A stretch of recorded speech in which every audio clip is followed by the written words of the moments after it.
I want you to picture a scenario. It's, let's say 6:00 p.m. on a Friday. Okay. You've had a long week. Not a disastrous week necessarily, just, long. You're standing in the middle of your kitchen, staring into the open refrigerator. I know this scene very well. The light is humming. The cold air is hitting your face. And your partner calls out from the living room, "Hey, what should we do for dinner?" The dreaded question. It's such a simple question. The stakes are practically non-existent. You have ingredients. You have takeout menus.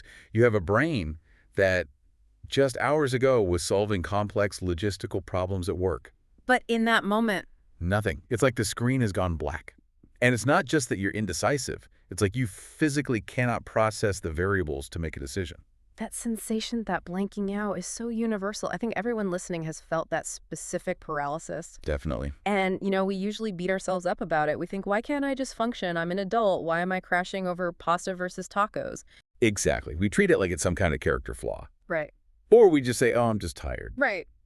But the reason we're here today, the whole reason we're doing this deep dive, is because a whole stack of research papers, specifically from the last 5 or 6 years, says we are completely wrong about that feeling. Completely. It isn't a character flaw. It is a molecular hijacking. It really is. I mean, we're looking at a specific biological event where the most advanced machinery in the known universe, your brain, is being sabotaged by its own chemistry. And we aren't just talking about stress is bad. Yeah. I mean, everyone knows stress is bad. We're going to look at how the science has evolved from a simple idea of a switch flipping to a, frankly, terrifyingly complex picture of leaking ions, blocked receptors, and inflammation. We're talking about the evolution of the science of the prefrontal cortex between, say, 2020 and 2025. Which is just a massive window of change. If you talk to a neuroscientist in 2010, they would give you one story, a pretty straightforward one. And if you talk to one today, in January 2026, the story is radically different and much more detailed. so let's set the stage. Before we get into all the new stuff, we need to introduce the main character of this tragedy. The CEO of the brain. The prefrontal cortex, the PFC. Right. It sits right behind your forehead. And in evolutionary terms, it's the newest addition to the house. It's the part of you responsible for what we call executive function. So that's planning, focusing your attention. Impulse control, working memory, complex decision-making, all the hard stuff. It's the voice in your head that says, do not scream at your boss, or, hey, remember you put the keys on the counter. Exactly. It provides what we call top-down regulation. It keeps the more primitive parts of the brain, the parts that just want to scream, eat, and sleep in check. It's the cool head in the room. But as we are about to find out, it is also a complete wimp. It is remarkably fragile. That's the paradox. It's the most powerful part of the brain, but it's the first thing to go offline when things get heated. Okay, so let's construct this timeline. I want to understand the new science, but to really appreciate it, we have to understand what we thought we knew. Let's wind the clock back to the old consensus. Before 2020. Yeah. I'm looking at a foundational paper here from 2009 by Amy Arnsten titled Stress Signaling Pathways That Impair Prefrontal Cortex Structure and Function. And there's another from the same year by Connor Liston. Right. So the old consensus, and it's important to say this is still structurally true, by the way, it's just not the whole picture, it revolved around the idea of the switch. Just quick. The theory was pretty simple. The brain has two modes. You have the thoughtful mode, which is controlled by the PFC, slow, deliberate, energy intensive. The CEO mode. And then you have the reflexive mode, controlled by the amygdala and the striatum. And the amygdala is the fear center, right, the alarm bell. Yes, it detects threats. And the striatum handles habits, things you do on autopilot without thinking. So driving a familiar route.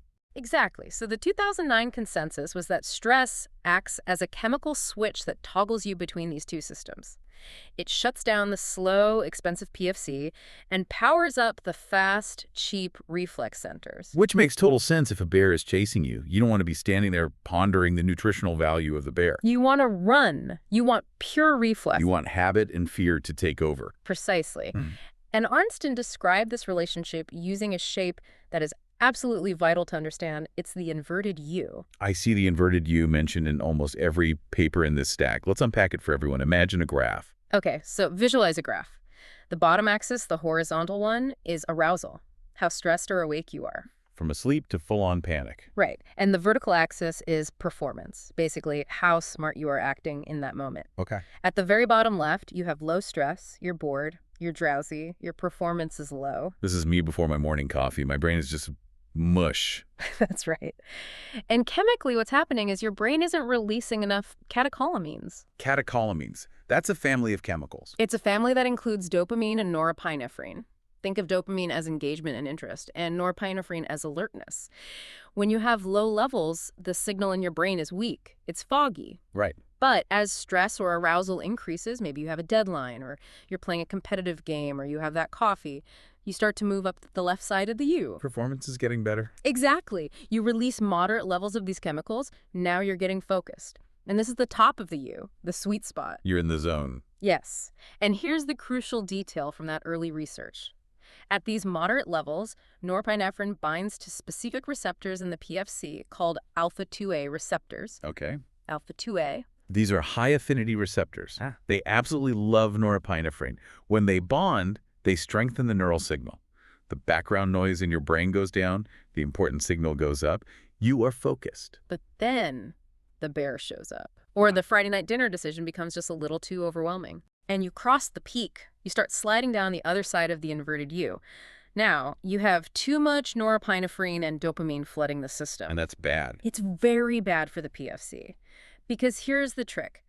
At high concentrations, they stop binding to those helpful high-affinity alpha-2A receptors. They spill over, like a bathtub overflowing. That's a perfect way to put it. They spill over and start binding to lower affinity receptors, alpha-1 and beta receptors.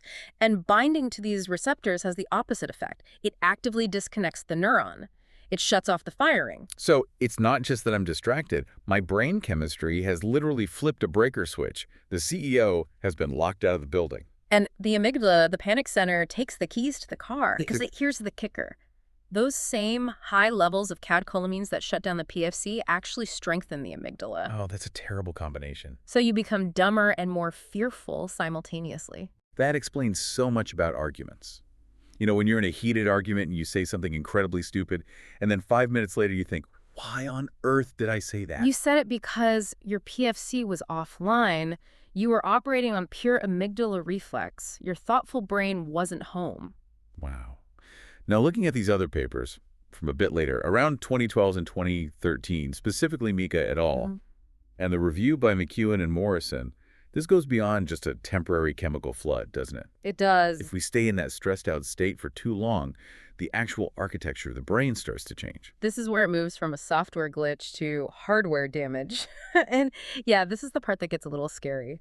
These papers use imaging to show that under chronic stress, the neurons in the PFC undergo something called dendritic retraction. Okay, explain that for us. What is a dendrite? So imagine a neuron looks like a tree. The dendrites are the branches that reach out to listen to other neurons. They're the input receivers. And these branches are covered in little leaves called spines, which are the actual connection points, the synapses.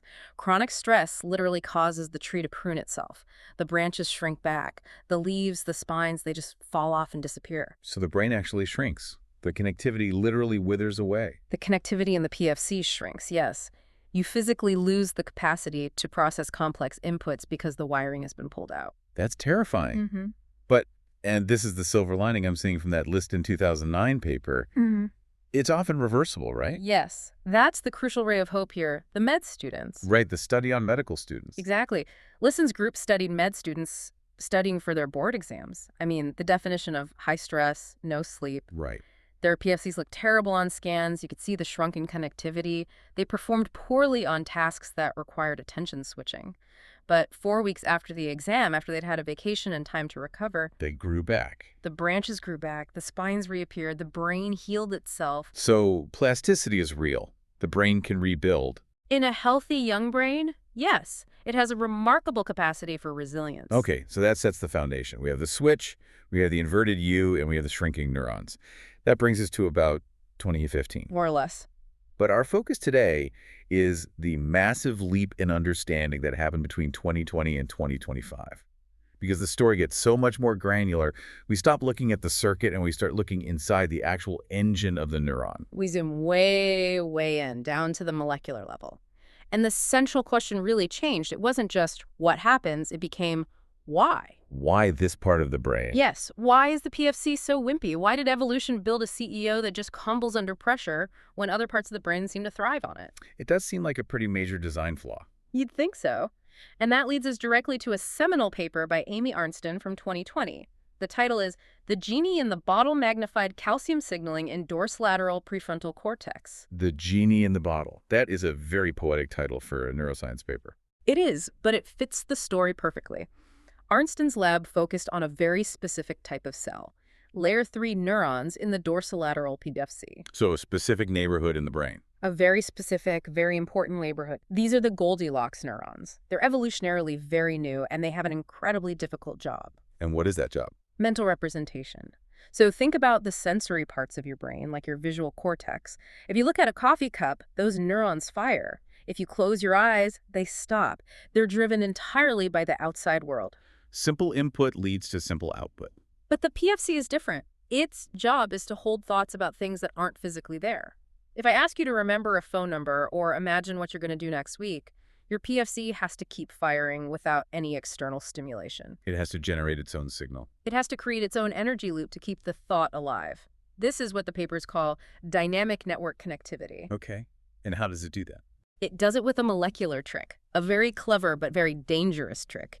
It uses magnified calcium signaling inside the dendritic spines. Okay, let's break this down. Calcium. I know we drink it in milk for our bones. What is it doing in my brain? In this context, think of calcium as a turbocharger for your thoughts. It's stored in little sacs right next to the connection points. When a neuron needs to hold a thought to keep that network firing, it releases this calcium to boost the electrical signal. It amplifies it. It massively amplifies the connection so the thought doesn't just fade away. This turbocharger is what allows for abstract planning, for working memory. It's what makes us so intelligent. But turbochargers can blow up. Exactly. That is the genie. It grants us these incredible wishes, intelligence, planning, but it is highly volatile. The 2020 paper explains that this calcium mechanism is incredibly sensitive to the chemical environment. So when the stress hits, When you get that flood of norepinephrine from stress, from sliding down the inverted U, it hits the neuron and it causes an uncontrolled release of calcium. the turbocharger spins out of control. Way out of control. And that runaway calcium triggers another molecule inside the cell called CAMP-AIM. AMP. And high levels of CAMP do something very specific and very destructive. They open up special potassium channels on the neuron's membrane. The potassium leak. I love the analogy you used in our pre-show notes for this. The tire. It's the best way to visualize it. Think of the neuron like a tire on a car. The air pressure inside the tire is created by potassium ions. That electrical pressure is what keeps the neuron charged and ready to fire. Okay, so the neuron is an inflated tire. Right, but when CAMP rises because of stress, it's like it pokes a hole in the tire, it opens the valve, the potassium leaks out, the pressure drops, the tire goes flat. And a flat tire can't drive. The electrical charge just dissipates, the neuron stops firing, the network disconnects, and this happens almost instantly. So that blanking out moment at the refrigerator, that is the physical feeling of your neural tires going flat. That is so visceral. It's not a metaphor. It's an actual loss of electrochemical pressure in the cells that produce thought. It is. And a follow-up paper in 2021 by Arnsten, Wu, Sansing, and Data connected this leak directly to the structural damage we talked about earlier. The shrinking branches. Yes. They found that if the tire stays flat for too long, if you're under chronic stress, the brain basically decides that tire isn't worth keeping. That's when the spines wither away and the dendrite retracts. It's a use it or lose it system. But there was a really crucial distinction in that 2021 paper. And I think this is probably the most empowering part of the science we'll discuss. Not all stress punctures the tire. No, this is absolutely vital. The research specifically highlights uncontrollable stress as the toxic element. Uncontrollable, so it's about perception. It's entirely about perception and agency. If you are in a high-stakes, high-pressure situation, say you're a surgeon performing a difficult operation, your stress hormones are through the roof. You are way over on the right side of that inverted U. By all rights, your PFC should be offline.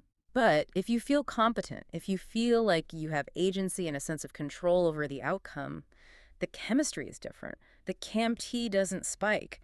The potassium channels stay closed. The PFC actually stays online and focuses better. So the toxicity isn't the pressure itself, it's the feeling of helplessness. That is the poison. The moment your brain perceives that the situation is out of your hands, that is when the molecular switch flips, the CAMP spikes, and the tire goes flat. Which brings us to 2023. Because if 2020 and 2022 were about the mechanics of the crash, 2023 was about the emotional fallout. And frankly, this part of the deep dive felt a little too real. Yeah, it hits very close to home for a lot of people right now. We're looking at a paper by Arnsten, Joyce, and Roberts from 2023 titled The Aversive Lens. The aversive lens. It sounds like a Black Mirror episode, but it's pure neurobiology. They were investigating the link between the prefrontal cortex and a very specific area deep in the brain called the subgenual anterior cingulate. Or Brodmann Area 25. BA 25. Exactly. BA25 is a fascinating and, frankly, troublesome region. It's deeply involved in the generation of sad moods and the autonomic response to sadness, that heavy feeling in your chest, the change in your heart rate. Now, in a healthy, well-regulated brain, the PFC acts as a brake on BA25. It's a top-down inhibitory connection. So the CEO in the front office tells the sadness department in the basement to keep it down. That's a great way to put it. The PFC says, okay, that event is sad, but let's put it in context. Let's look at the bigger picture. Let's regulate this feeling. It keeps BA25 in check. But remember the flat tire. Exactly. When stress hits, the PFC goes offline. The potassium leaks out. The signal dies. So the brake line is cut, that top-down inhibition is gone, and BA25 is suddenly left unsupervised. It goes into overdrive, it becomes hyperactive. And that hyperactivity creates the aversive lens. Yes. Because BA25 is now running the show without the CEO's logic or context, the brain starts interpreting everything through a filter of negativity and threat. So a neutral face on a stranger suddenly looks angry. An ambiguous email from your boss immediately reads like a threat. That's precisely it. The paper describes how neutral or ambiguous events are perceived as negative. You lose the ability to see the bright side or give someone a benefit of the doubt because the neural circuit responsible for finding that bright side is offline. Wow. And the authors didn't just keep this in the lab. They explicitly connected it to the global context of the 2020s, didn't they? They did, very directly. They pointed to the COVID-19 pandemic and the looming climate crisis as prime examples of chronic, uncontrollable stress. Right. I mean, think about it. A virus you can't see, rules that keep changing, a future that feels uncertain and threatening. It is the perfect recipe for blowing out the PFC's tires on a global scale. It really explains the vibe of the last few years, the collective burnout, the short fuses, the feeling that everyone is on edge. It's not just that we are all tired. It's that we have been subjected to years of uncontrollable stress that has physically eroded our ability to regulate our own sadness centers. We are collectively viewing the world through an aversive lens. And just recognizing that, understanding the biology behind it is the first step to, cleaning the glasses. Okay, so we have the tire going flat in 2020, and we have the lens turning dark in 2023. But the 2024 research, this threw me for a loop, because now we are dragging the rest of the body into this mess. This is the paper by Joyce, Ushindu, and Arnsten from 2024. Stress and inflammation target dorsolateral prefrontal cortex function. I always grew up with this idea that the brain was immune privileged, like it had a VIP rope and the body's messy immune system wasn't allowed past the bouncer. We all used to think that the blood-brain barrier was this impenetrable fortress. We were wrong. Very wrong, it seems. This paper details exactly how inflammation in the body, whether it's from a virus like COVID or from poor diet or just from chronic psychological stress itself, directly impacts these fragile PFC circuits. And this gives us the first real biological mechanism for brain fog. Yes. Brain fog has always been this fuzzy, subjective term. Patients complain about it, but doctors didn't really know what to do with it. This paper gives it a chemical identity. So what is the chemical? What's causing the fog? It's a substance called kynurenic acid. Kynurenic acid. Never heard of it. Not many people have. When your body is inflamed, your immune system activates an enzyme that, as a byproduct, produces kynurenic acid.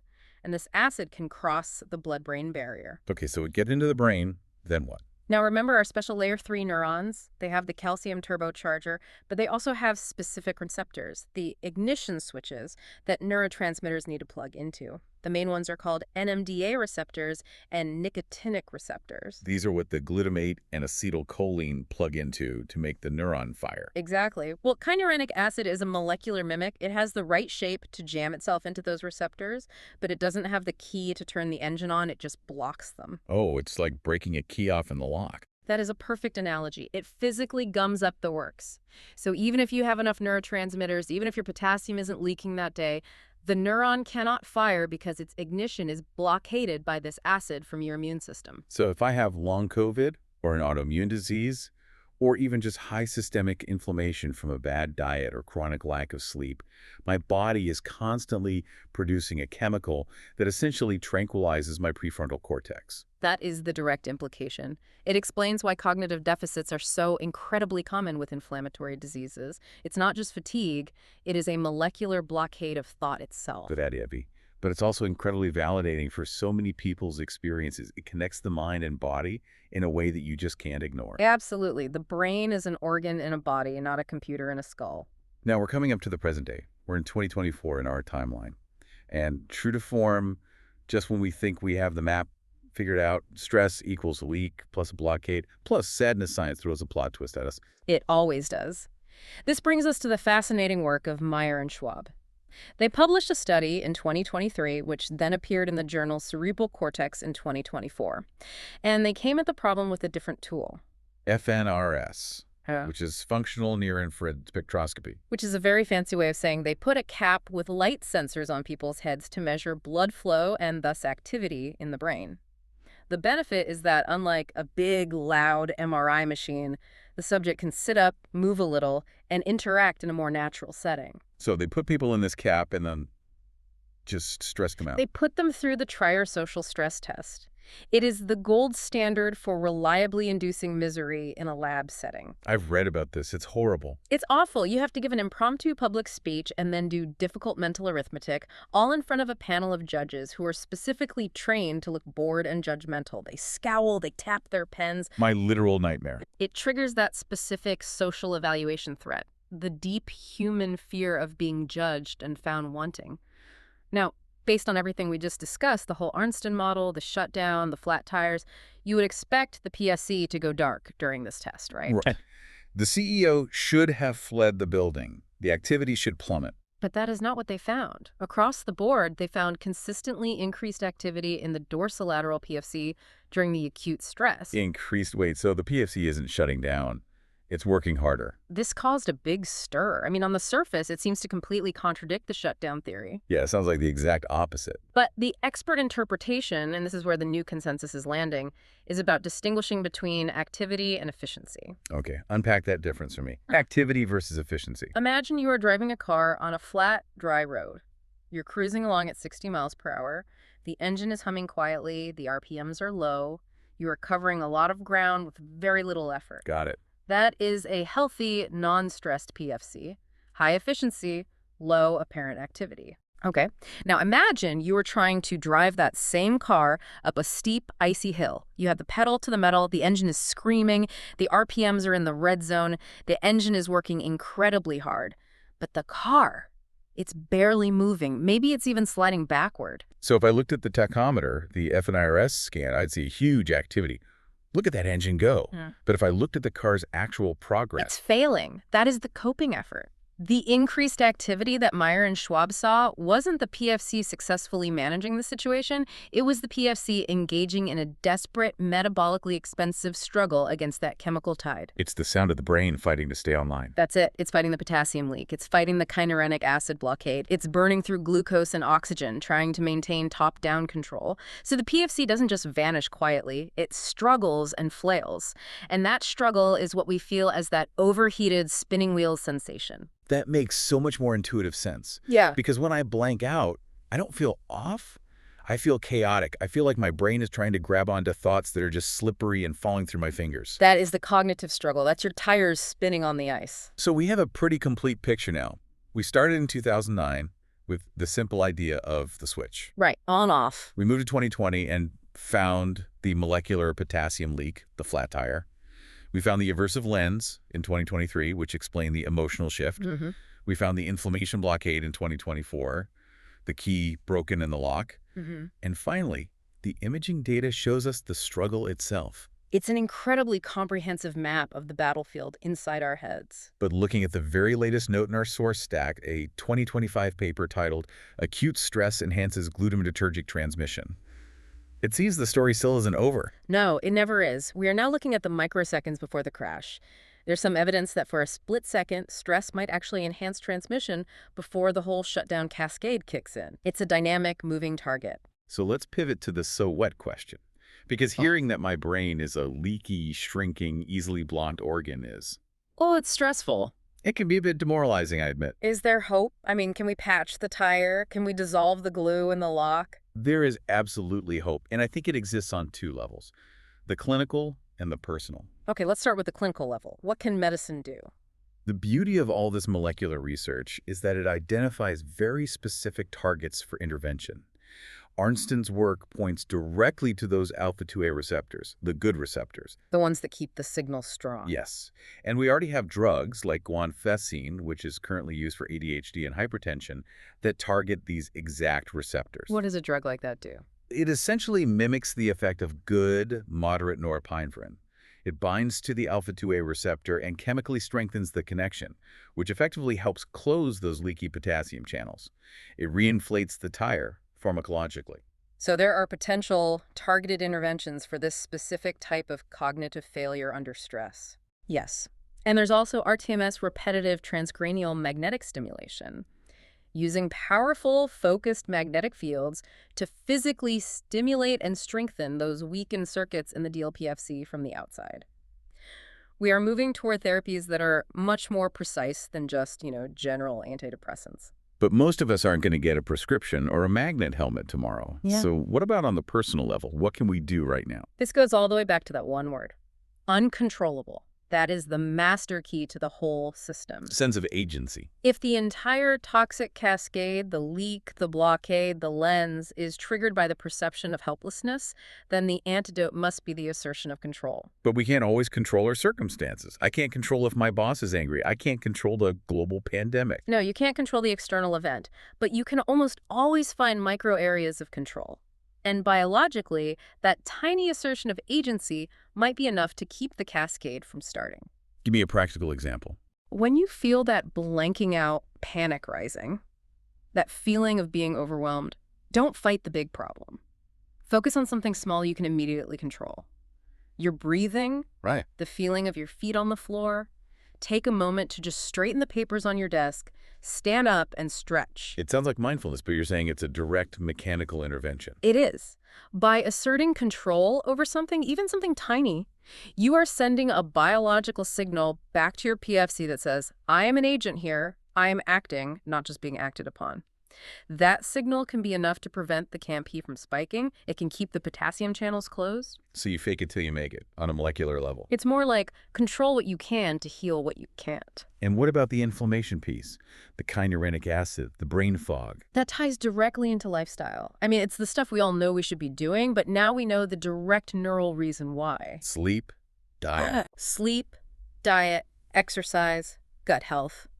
If you reduce systemic inflammation in your body, you are literally reducing the amount of glue floating around your brain's receptors. You are clearing the fog by cleaning up your body. It re-emphasizes that you cannot have a high-performing brain in an inflamed body. They are one and the same. It's all one system. It's all one system. You know, when we started this deep dive, I thought we were just talking about being stressed out.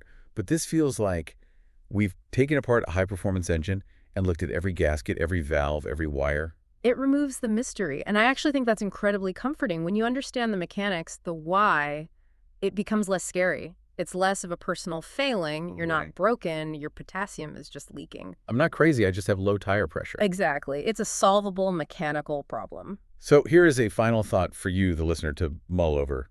We talked about how the PFC inhibits the amygdala. It's the brakes on fear.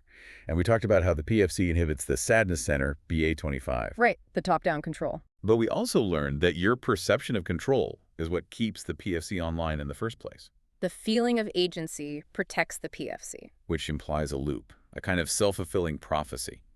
If you believe you can handle the situation, your brain chemistry literally shifts to allow you to handle the situation. But if you doubt yourself, if you feel helpless, the chemistry shifts to sabotage you. The boundary between mindset and molecule is virtually non-existent. So does the thought of control physically repair the molecule? That is the question I'm leaving you with. It's a powerful place to end. Something to think about the next time you're staring at the refrigerator at 6:00 p.m. Thanks for listening to The Deep Dive. Stay curious.